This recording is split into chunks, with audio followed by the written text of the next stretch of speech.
Here we've got OPPO A54s, and let me show you how to add or remove Google account on this phone. So firstly, you need to reach settings, then go to users and accounts, and now here you've got the current account of yours, which is added. To remove it, just mark the account, tap on more icon and select remove account. Tap on remove again, click on OK.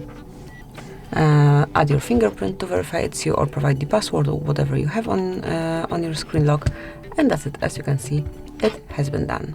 To add another Google account, all you need to do is to access also users and accounts from the settings list, pick add account, and now choose Google.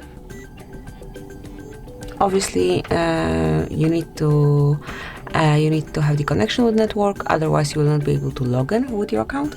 And now smoothly provide the address, tap on next, enter the password, and click on next. And tap on next again. I agree with all the terms and conditions. Here you got also the backup option. Tap on accept to finish the whole operation, and that's it. As you can see, your account has been added. So that's it. This is how you can add and also remove Google account. Thank you for watching. Please subscribe our channel and leave the thumbs up.